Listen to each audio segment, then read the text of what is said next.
data we wimbwira Yesu we mana we ubundi ibimenyetso by'indwara zo mu mutwe byo sha ni byinshi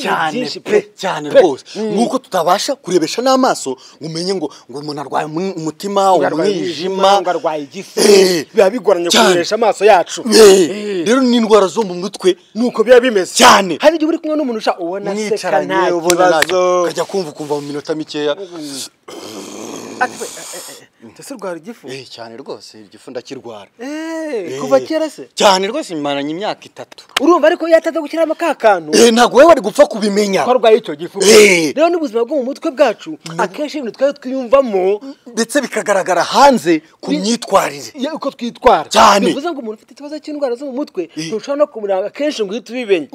kireka nyine mu n'urwego bugezeho cyane biba bigoye pe ibimenyetso bihari biratandukanye pe ariko n'abantu bagenda bakabivanga buriya muntu ngo rwose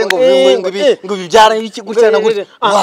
ikimenyetso cya mbere buriya kugira ubwoba n'umuhangayiko kudasanzwe cyane ugasana akantu koroheje umuntu kamuhangayikishije ibintu byacitse ibintu bisanzwe rega turi kwisi cyane ibintu bibaho bitagenda neza n'ibindi bigenda neza umunsi ntibiri kugenda neza ugasanga umuntu nk'akavura karaguye gace cyane we baba gushanga ngo yaba nta nipfiraga rwose bikarangira ngira tumaze abandi bana barugama bariturije nta kibazo ariko we yahangayitse kwenda biteye n'ikibazo pe cyane ariko ntawe ukwiye kugira ahantu ujya kubera urwo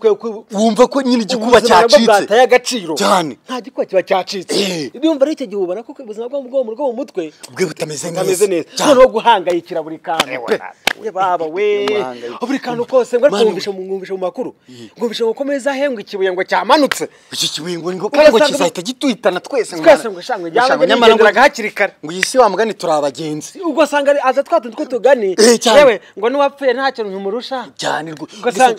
nyine hangayitse icyizere cy'ubuzima no kwikunda byaramanutse cyane iki ni ikibazo gikomeye cyane iki ni ikimenyetso gikomeye cyane buriya kugira amahane n'umujinya kahabutaka ugasanga ukabije ni umunyamujinya ukavuga ati uriya nko muri ofisi pe wamusangamo bakabita turasohoka wimyiza imoso ati rwose nkubwije ukuri urakomanga rimwe uriya nimba mwagiranye ikibazo shaka indi nzira uca ntajya ababarira ashyirwa ari uko uriya yigize ikirura muri karitsiye barabizi ngo shango ntavugirwamo ngo uriya ngo ni umunyamujinya ngo uzi ngo avuga nabi ariko tuvugishije kuri twebwe ni byiza ko umuntu amenyekana muri iyo shusho nyine agira iyo shusho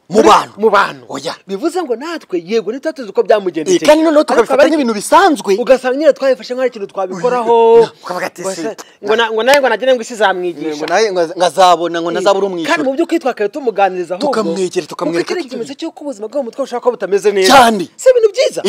dukwiye kurebera umuntu w'icyo ngo twumve ko ari ibintu bisanzwe ugasanga afite amahane ariko n'umujinya uri ku rwego rwo hejuru cyane birakabije kandi je byanamutaba gukora ikintu kibi runaka bitawa mujinya bamushyira muri gereza ngo nagenda Imana zamuburanire mugatangira kumusanga mwamuganije hakiri kare mukamwitaho mukamwereka urukundo bigafasha ikindi nanone buriya kubura ibitotsi cyangwa se ugasinzira bigoranye uvuga ati rero barakubwira ati burangiye akangwiza ukuri saa moya amageze mu buriri pe saa moya z'igitondo nkaba ndabyutse ariko ntaryamye nta gufatanya amaso reka rwose nageze mu buriri niko usohokamo nta kintu cyahindutse neza kandi ntekereza ibintu ku murongo urumva umuntu yagiye mu buriri ariko akabura ibitotsi cyane icyo gihe ni ikibazo hari n'ubibona bigoranye akavuga ati ngewe rwose njya ku buriri nibyo pe ariko mba naryamye ariko mbere ya saa 10 ntabwo nafatanya amaso oya agahatiriza kumva imiziki akagira kumva amatangazo akagira iki ariko gusinzira bikanga byanze neza bikanga neza cyo kiba ari ikibazo niyo mpamvu rero bikwiye yuko abantu batabona ikintu ngo bakirebere ngo bumve ko ari ibintu bisanzwe ngo cyangwa uriya muntu wamugani ngo kugira ngo ntajya ukiza cye pe cyane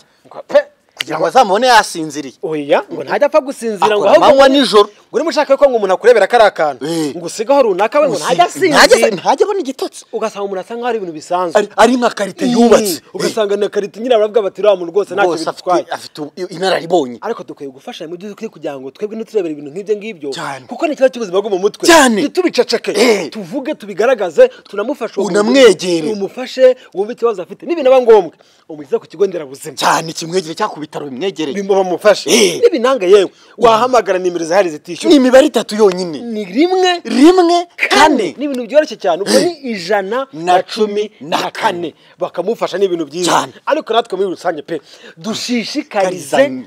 abantu kwitakuza ngo we nunabona agaragaje ibimenyetso mwegere wa mujinya udasanzwe kwa kubabara muganirize kwa kwigunga kwa kwiheba muganirize kwa kumva ko ubuzima burangiye muganirize kwa kumva ko ibintu bitakiriho muganiriza kugira ngo mufashe kugira ngo ahagacira ubuzima bwe mukundisha ubuzima bitazamuviramo no kwiyahura n'ibintu byiza cyane bitari ibyo ibi rwose rugomba guhinduka rwose